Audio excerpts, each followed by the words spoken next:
என்னப்பா கார்த்திக் படம் மட்டும் இப்படி ஆயிட்டே இருக்கு. இந்த ரெண்டு காமெடி நடிகர்கள் போடுற சண்டை சினிமாவே குலுங்குது. இந்த நடிகருக்கு சூப்பர் ஸ்டார் கொடுத்த அட்வைஸ் இப்படி வந்து விட்டுருக்கு. இந்த விஷயங்கள்லாம் பார்க்கும்போது பாஷா 2 வருமோ? அஜித் படத்துக்கு வில்லனாக போறாராமா அந்த ஹீரோ. இந்த விஷயத்தை பார்த்துதான் இந்த படம் உருவாச்சுன்னு நினைக்கும் போது நமக்கு கூஸ் பம்பா இருக்குல்ல. அந்த நிகழ்ச்சியில கலந்துட்டு வந்துதான் சரத்குமார் இப்படி பேசியிருக்காருன்னு நினைக்கிறேன். இந்த இயக்குனர் ஸ்டேஜ்ல இப்படி பேசினது அந்த ஸ்டேஜ்ல இருந்தவங்க எல்லாம் ஆடி போயிட்டாங்க. சல்மான் கானோட ரசிகர்களை சமாதானப்படுத்த பாலிவுட் படுற பாடு இருக்கு.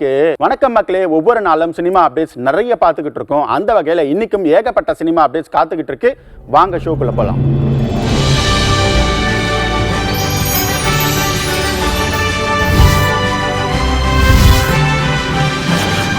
சூப்பர் ஸ்டார் ரஜினியோட நடிப்பில் கூலி படம் வெளியாக காத்துட்டு இருக்கு ஆகஸ்ட் 14th. பட் இப்போ அந்த படத்துடைய ஒரு அப்டேட்டை பற்றி பார்க்க போகிறோம். ஏற்கனவே ஜனநாயகன் படத்தை பற்றின ஒரு கிளிம்ஸ் வீடியோ விஜய் அவர்களோட பர்த்டே அன்னைக்கு விட்டாங்க. அது தொடர்ந்து இன்னைக்கு வரைக்கும் ட்ரெண்ட் ஆகிட்டு இருக்கு இல்லையா? இதை அடித்து நொறுக்கிற மாதிரி கூலி படத்துடைய ஒரு அப்டேட் வந்திருக்கு. அது என்னன்னு சொன்னால், கூலி படத்துடைய ஃபர்ஸ்ட் சிங்கிள் ட்ராக்கான ப்ரோமோ, அதாவது இவங்க எப்பயுமே அனிருத் பொறுத்த வரைக்கும் ஒரு சிங்கிள் ரிலீஸ் பண்ணுறாங்க அப்படின்னு சொன்னால் அந்த சிங்கிளுக்கு ஒரு ப்ரோமோவும் சேர்த்து ரிலீஸ் பண்ணுவாங்க. அந்த மாதிரி தான் ஃபர்ஸ்ட் சிங்கிளுக்கு ஒரு ப்ரோமோவை வந்து நேற்று நைட்டு வெளியிட்டிருக்காங்க.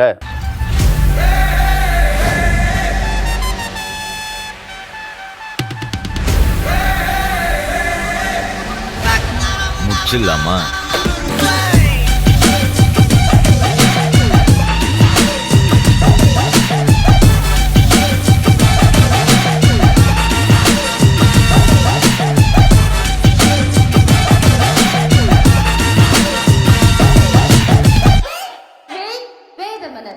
கரெக்டாக பண்ணுங்க. ஓகே ராக் ஸ்டார், என்ன இது? அது வேற சாங்கு, வேற வைப்பு.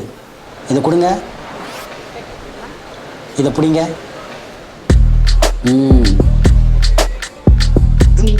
எங்கே போனாலும் இது ஒன்று தூணு இருக்கு. என்ன மாஸ்டர்?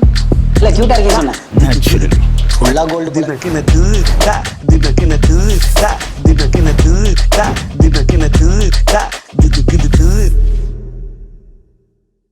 போன வாரம் ஏகப்பட்ட படங்கள் ரிலீஸ் ஆயிருந்தாலும் சித்தாரே ஜமீன் பார் பார்த்தீங்கன்னா பாலிவுட் லெவலில் பெரும் அளவில் பேசப்பட்ட ஒரு படமாக பார்க்கப்படுது. ஸோ இந்த நிலையில் அந்த படத்துக்கு நிறைய பிரபலங்கள் பாராட்டு தெரிவிச்சுட்டு வந்துட்டு இருக்காங்க. அந்த மாதிரி தான் பாலிவுட் நடிகர்களுக்கு டாலிவுட் நடிகர்கள் பாராட்டு தெரிவிக்கிறது ஒரு ட்ரெண்டாக போயிட்டு இருக்கு இப்போ. அந்த வகையில் சித்தாரே ஜமீன் பார் மகேஷ் பாபு பார்த்துருக்காங்க, ரொம்பவே எமோஷன் ஆயிருக்காங்கன்னு நினைக்கிறேன். அமீர் கானை ஃபோனில் கூப்பிட்டு பாராட்டியிருக்காராம்.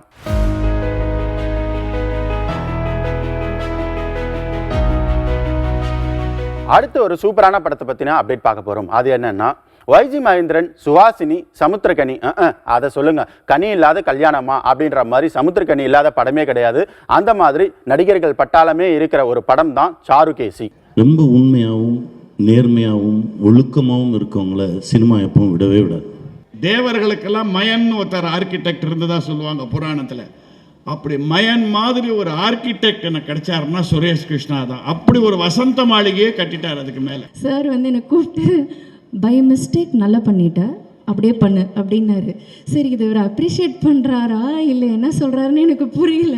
ரொம்ப அனாயாசமாக அதை தான் சத்யராஜ் கிட்டத்தட்ட ஒரு 40 நிமிஷம், நீங்கள் okay, YG Mahendra okay, Samuthirakani okay, நான் ஓகே, இந்த பொண்ணு என்ன போட்டுது அப்படின்னாரு.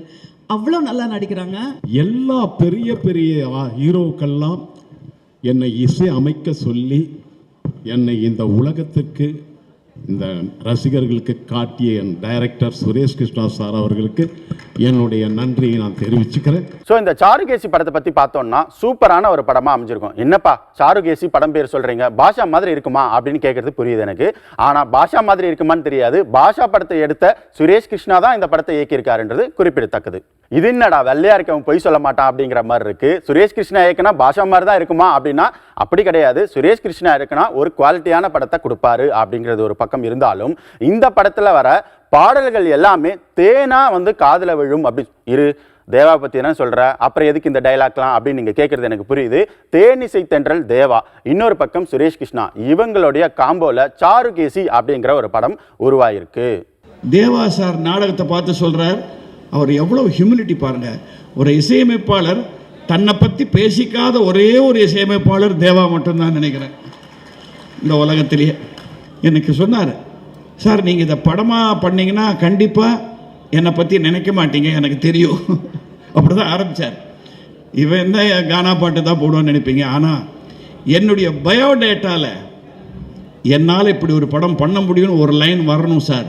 ஸோ உங்களுக்கு அந்த எண்ணம் வந்ததுன்னா என்னை கூப்பிடுங்கன்னு சொன்னவர் அவர் ட்ராமா பார்த்துட்டு. இதுதான் நடந்தது ஆக்சுவலாக ட்ராமாவில்.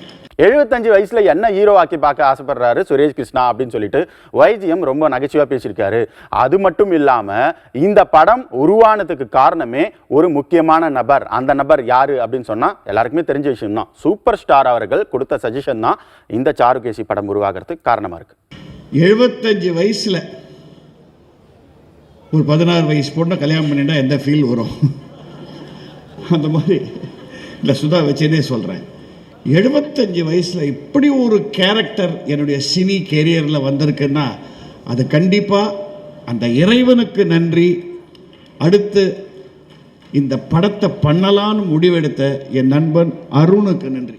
சுரேஷ் கிருஷ்ணா சார், அவர் நான் பார்க்கும்போதெல்லாம் திட்டிக்கிட்டே இருந்தேன், எவ்வளோ படம் பண்ணீங்க சார், ஒரு தரம் கூட என்ன உங்கள் படத்தில் யூஸ் பண்ணவே இல்லையே, சான்ஸே தரலையேன்னு சொன்னேன். அதுக்கு பழி வாங்குற மாதிரி அவரை கூப்பிட்டு நான் சொன்னேன், நான் உங்களுக்கு சான்ஸ் தரேன். ஸோ இந்த சாருகேசி படத்தை பற்றி பார்த்தோம் அப்படின்னு சொன்னால் ஒரு இசையை மையமாக வச்சிருக்க ஒரு படம் தான். ஏற்கனவே சங்கராபரணம் இந்த மாதிரி பல படங்கள் வந்துட்டு இருந்தது இல்லையா? ஸோ அந்த ஜானரில் YGM லீட் பண்ணுற ஒரு படம் தான் இந்த சாருகேசி. ஸோ YGM பேசின மாதிரி இந்த படத்தில் நிறைய விஷயங்கள் இருக்குது. அதே மாதிரி சுரேஷ் கிருஷ்ணா அவர்கள் பார்த்தீங்கன்னா ஒரு மேடை நாடகத்தை பார்க்க போகிறாரு. அந்த நாடகத்தை பார்க்கும்போது அவர் மைண்டில் ஒரு விஷயம் வருது. என்னன்னா, நாம ஏன் இந்த நாடகத்தை படமாக்கக்கூடாது அப்படின்னு யோசனை பண்ணும்போது ரஜினி அவர்கள் நீ உடனே இந்த படத்தை பண்ணு அப்படின்னு சொல்லியிருக்காரு. ஸோ நல்ல விஷயமா இருக்கே, உடனே படம் பண்ணலாமே அப்படின்னு சொல்லிட்டு YGM கான்டாக்ட் பண்ணியிருக்காரு. ஸோ அப்படி உருவானது தான் இந்த Charukesi. Thank you super star Rajinikanth. ஏன் அவருக்கு ஏன் நன்றி? ஏன்னா கிட்டத்தட்ட 4-5 தடவை இந்த பிளேயை பார்த்துட்டு எவ்ரி டைம் YG மகேந்திரன் சார்கிட்ட இதை படமாக பண்ணுங்க, இதை படமாக பண்ணுங்க சொல்லிகிட்டே இருப்பார். அவருக்கும் இதை சொல்லிகிட்டே இருக்காரு ரஜினி சார். அந்த மைண்ட் ஓடிகிட்டே இருந்து கரெக்டாக அந்த ஒரு தடவை நான் ப்ளே பார்த்துட்டேன். எனக்கு தெரியாது ரஜினி சார் சொல்லியிருக்காருன்னு. நான் போய் மகேந்திரன் சார் அற்புதமான ஸ்கிரிப்ட் ஆச்சு இது சினிமாவுக்கு. அவருக்கு ஆஹா இது நல்ல மேட்ரு ஆச்சு சொல்லிவிட்டு உடனே ஒரு ஐடியா போட்டு இதை பண்ணலாமே சார் சொல்லிவிட்டு ஒரு அருண்கர் ஒரு ப்ரொடியூசரை அரேஞ்ச் ஒரு தடவை ரிக்வெஸ்ட் பண்ணி எனக்கு ஃபுல் ப்ளே ஒரு வீடியோ பண்ணி கொடுங்க சார்னு வீடியோ பண்ணி கொடுத்தாங்க. பார்த்துட்டு செகண்ட் டே ஸ்க்ரீன் ப்ளே எழுதிட்டேன். நானே கன்ஃபியூஸ் ஆகிட்டேன், என்னடா ப்ளே பார்த்தா 2வது நாள் ஸ்க்ரீன் ப்ளே எழுதிட்டேன், ஏதோ மிஸ்டேக் ஆகிருக்குமா சொல்லிட்டு மறுபடியும் பிளேயை பார்த்தேன், ஸ்க்ரீன் ப்ளே பார்த்தேன், இட் லுக் குட். இது மட்டும் இல்லாமல் இந்த படத்தில் இருக்க முக்கியமான நபர் தேனிசை தென்றல் தேவா அவர்கள் பார்த்தீங்கன்னா இந்த படத்தை பற்றி இன்னும் ஏகப்பட்ட விஷயங்கள் பேசியிருக்காரு. பார்க்கலாம். பல ஸ்டார்களுடைய படத்துக்கு இசையமைக்கிற வாய்ப்பு கொடுத்த இதே சுரேஷ் கிருஷ்ணா சார் தான் என்னுடைய கனவு. இந்த கர்நாடக சங்கீத படத்தையும் அவர் தான் எனக்கு இதை நினைவாக்கி வைத்தார். அது ரொம்ப சந்தோஷப்படுறேன். ஏன்னா அந்த சாருகேசி நாடகம் பார்த்தேன், நான் பார்த்துருக்கேன். அடேங்கப்பா ரொம்ப பெருமையாக இருக்குது. இதே YGM மகேந்திரன் சாரோட நான் ஒரு 45 வருஷம் நான் பயணம் செஞ்சுக்கிட்டு இருக்கேன். நாங்கள் 2 பேரும் 45 வருஷம் நாடகத்திலிருந்து. நாடகத்துக்கு நான் தான் இசையமைப்பாளர், நான் தான் ஹார்மோனியம் வாசிப்பேன், அவர் டோல்கி வாசிப்பார், ட்ரம் வாசிப்பார். அப்படி நாங்கள் ஒரு 45 வருஷமாக நாங்கள் பயணிச்சுட்டு இருக்கும்போது படத்தில் அடேங்கப்பா சார் ரொம்ப பெருமையாக இருக்குது. ஸோ இந்த வடிவேலு சிங்கமுத்து பிரச்சனை தீர்ந்த மாதிரி இல்லை. ஏற்கனவே பார்த்தீங்கன்னா எலியும் பூனையும் மாதிரி இவங்க 2 பேரும் சண்டை போட்டுக்கிட்டே இருந்தாங்க. இப்போ வாக்குவாதம் ரொம்ப காரமாக போக ஒரு பக்கம் சிங்கமுத்துக்கு கோர்ட் ஒரு ஆணை பிறப்பிச்சிருக்கு. அது என்ன? நம்ம எல்லாருக்குமே தெரியும் வடிவேலும் சிங்கமுத்து ரொம்ப க்ளோஸான ஒரு ஃப்ரெண்ட்ஸாக இருந்துட்டு இருந்தாங்க. எந்த அளவுக்கு ஃப்ரெண்ட்ஸாக இருந்தாங்களோ அந்த அளவுக்கு எகெயின்ஸ்டாகவே மாறிட்டாங்கன்னு சொல்லலாம். ஸோ ஒரு சில விஷயங்கள் காரணமாக அவங்க எகெயின்ஸ்டாக இருந்தாலும் வடிவேலு அவர்கள் சிங்கமுத்துக்கு எதிராக மான நஷ்ட வழக்கு போட்டிருக்காரு. அதில் சிங்கமுத்து அவர்களுக்கு 2500 ரூபாய் அபராதம் விதிச்சிருக்காங்க கோர்ட்.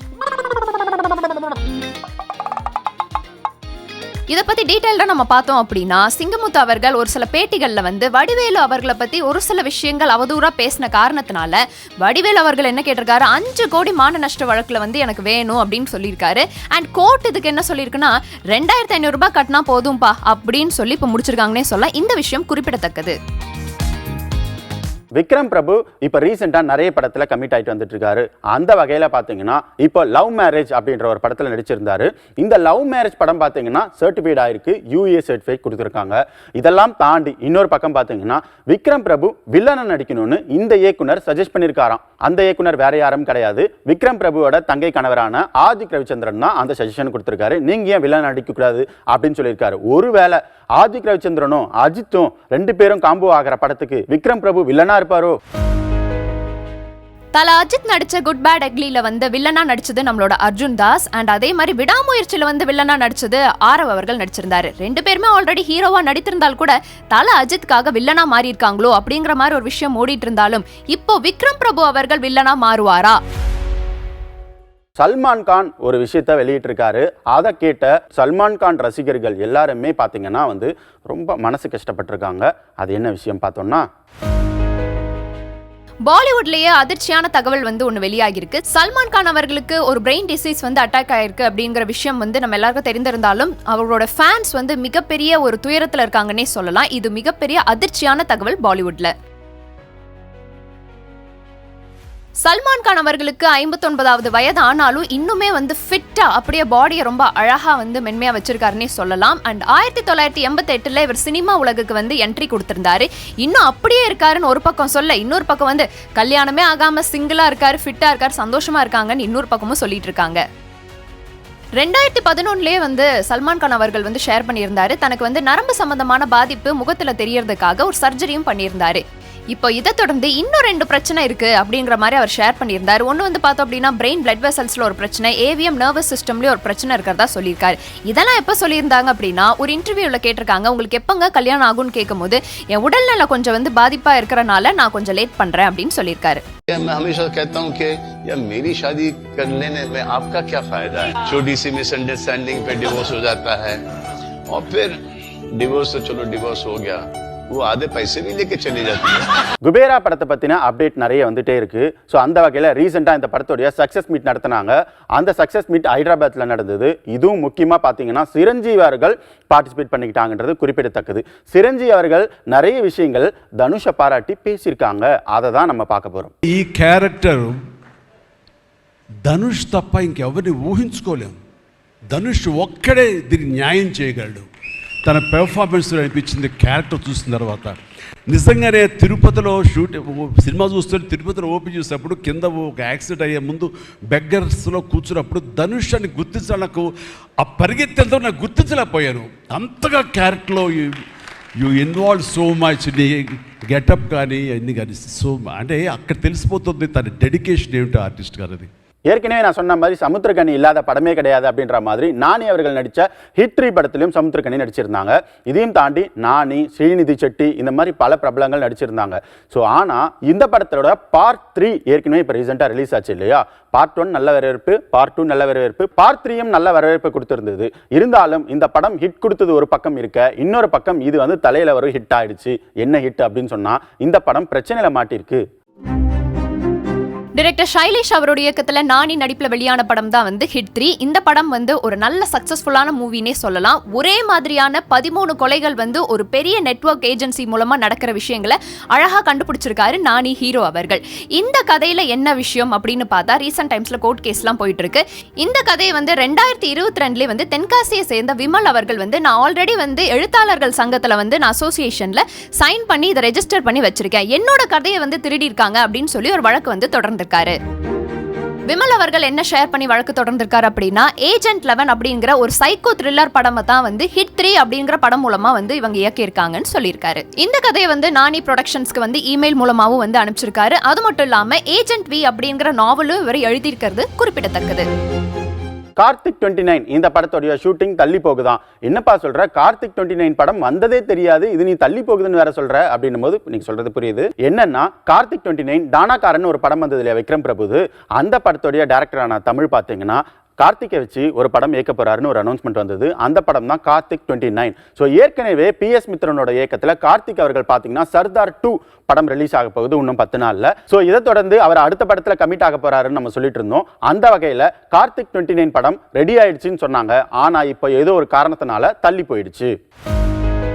நானாக்காரன் படத்தோட இயக்குனர் தமிழ் அவங்க கார்த்திக் 29 அப்படிங்கிற படத்தை வந்து இயக்கிட்டு இருந்தாரு அப்படிங்கிறது நமக்கு எல்லாருக்குமே தெரிஞ்ச ஒரு விஷயம் தான். அந்த படத்தோட படப்பிடிப்புகள் கொஞ்சம் தள்ளி வச்சிருக்காங்க, போஸ்ட்போண்ட் ஆயிருக்கு அப்படிங்கிற விஷயங்கள் வெளிவந்திருக்கு. ராமேஸ்வரத்துல கார்த்திக் 29க்கான செட்டு பிரம்மாண்டமா ரெடி ஆயிருக்கு. ஸோ இந்த படம் போஸ்ட்போண்ட் ஆயிருந்தாலும் அடுத்த மாசமே வந்து இதோட ஸ்கெடியூல்லாம் திருப்பி வந்து ஃபாலோ அப் ஆக போகுது. ஸோ நிறைய விஷயங்கள் ஆர்வமோடு நம்மளும் காத்துட்டு இருக்கோன்னே சொல்லலாம். பல பிரச்சனைகளுக்கு அப்புறமா கண்ணப்பா படம் உலகம் முழுக்க ரிலீஸ் ஆக காத்துக்கிட்டு இருக்கு. ஆனா இப்போ ஒரு புது பிரச்சனை ஆரம்பிச்சிருக்கு. அது பிரச்சனை எல்லாம் கிடையாது, பட் ஆகுமோ அப்படின்ற ஒரு யூகம் தான். இது வந்து சக்தி எப்படி வருது, இந்த கல்லு தானே இது, இதுக்கெல்லாம் பலிலாம் கொடுக்குறோமே அப்படின்னு ஒரு பெரிய மனப்போராட்டத்தில் இருப்பவர் தான் தின்னா நம்ம கண்ணப்பாக மாறுகிறார். ஸோ மகாபாரதம் சீரியலை இயக்கின முகேஷ் குமார் சிங் தான் இந்த கண்ணப்பா படத்தை இயக்கியிருந்தாங்க. ஸோ இதில் விஷ்ணு மஞ்ச் அதுக்கப்புறமா பல பிரபலங்கள் நடிச்சிருந்தாங்க. முக்கியமாக சொல்ல போனால் 63 நாயன்மார்களில் ஒருத்தராக சரத்குமார் பார்த்தீங்கன்னா இந்த படத்தில் ஒரு முக்கியமான ரோல் பிளே பண்ணியிருந்தாங்க. அவர் இன்னொரு ப்ராஜெக்ட் வச்சிருக்கார். மகாபாரதம் வந்து ஒரு 3000 கோடியில் பண்ணோட மிகப்பெரிய ஆசையோட அதை இன்னும் கொஞ்சம் பெருசாக பண்ணணும்னு ஆசைப்பட்டிருக்கார். அவர் கனவுகள் பலிக்கட்டும் சொல்லி அவரை வந்து செலக்ட் பண்ணி மோகன் பாபு சார் மகாபாரதம் வந்து ஹிந்தியில் வந்துச்சு, அவரை செலக்ட் பண்ணி கண்ணப்ப நாயனார் கதை எடுக்க சொன்னது வியப்பாக இருந்தாலும் சிறப்பாக எடுத்திருக்கிறான்னு சொல்லலாம். இப்போ ரீசெண்டாக இந்த கண்ணப்பா படத்துடைய ப்ரொமோஷன் ஈவெண்ட் நடந்திருந்தது. அதில் முக்கியமாக சரத்குமார் அவர்கள் நிறைய விஷயங்கள் ஷேர் பண்ணியிருந்தாங்க. அதுலேயும் இன்னும் குறிப்பிடும்படி ஒரு விஷயத்த சொல்லணும்னு சொன்னால், பக்தி சினிமாவில் ரொம்ப முக்கியம், அதே மாதிரி சினிமா மூலமாக பக்தியை வந்து பரவலாக்கணும் அப்படின்னு சொல்லிட்டு சரத்குமார் அவர்கள் பேசினது சர்ச்சையாகுமோ அப்படின்னு எனக்கு தோணுது. இந்த மாதிரி கலை உலகத்தில் இருக்கும்போது கலை மூலமாக ஒரு சினிமா மூலமாக கண்ணப்ப நாயனாரை பற்றி இந்த திரைப்படத்தை பார்த்த பிறகு ஓஹோ இப்படி ஒரு பக்திமான் இருந்திருக்காரா சிவபக்தவன் அப்படின்னு தெரிகிற அளவுக்கு இந்த படம் இருக்கும். சினிமாவில் ஒவ்வொரு வார்த்தையும் ஒரு நிகழ்ச்சி நடக்கும்போது பார்த்து பேசணும்னு சொல்லுவாங்க. அந்த வகையில் தான் இப்போ ரீசெண்டாக நிறைய ஆக்டர்ஸ் வாய்க்கு வந்ததெல்லாம் பேசி விட்டுறாங்க. ஆனால் அதுக்கப்புறமா மன்னிப்பு கேட்டு அந்த பிரச்சனையிலிருந்து வெளியே வர வேண்டியதாக இருக்குது. பட் இங்கேயும் அதே மாதிரி ஒரு விஷயம் நடந்திருக்கு. அது என்னென்னா, விஜய் தேவரகொண்டா பார்த்தீங்கன்னா ரெட்ரோ படத்தோட ப்ரமோஷன் ஏப்ரல் 26 நடந்தது இல்லையா, அந்த ரெட்ரோ படத்தோடைய ப்ரமோஷனில் விஜய் தேவரகொண்டா ஒரு கெஸ்ட்டாக வந்து அட்டன் பண்ணார். அவர் மேலே ஒரு கேஸ் போட்டிருக்காங்க. அது என்ன கேஸ்னா, பழங்குடியினரை தப்பாக பேசிட்டாரு அப்படின்னு சொல்லிட்டு அவர் மேலே கேஸ் போட்டது. இன்னும் அதாவது ஏப்ரல் 26ஆம் தேதி பேசின விஷயம் இன்னைக்கு வரைக்கும் தொடர்ந்து போயிட்டே இருக்கு. ஸோ இந்த வழக்கு நிலுவையில் இருக்கு. ஒரு வகையாக இதை முடிக்கணும்னு சொன்னால் விஜய் தேவரகொண்டா மன்னிப்பு கேட்டாதான் இந்த வழக்கை நாங்கள் முடிப்போம் அப்படின்னு சொல்லியிருக்காங்க.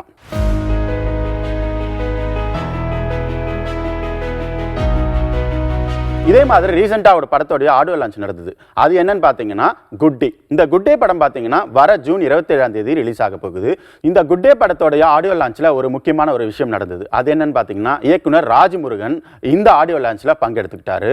ஸோ அது மட்டும் இல்லாமல் இந்த படத்தை பற்றி நிறைய விஷயங்கள் பேசியிருந்தார்.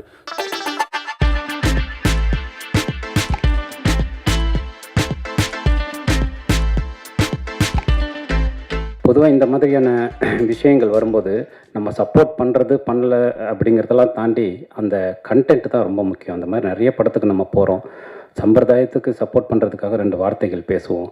சில படங்கள் வந்து கண்டிப்பாக நம்ம பேசியே ஆகணும் அப்படிங்கிற விஷயத்தை வந்து நமக்கு உருவாக்கும். இந்த படம் வந்து அப்படி 2வது வகை.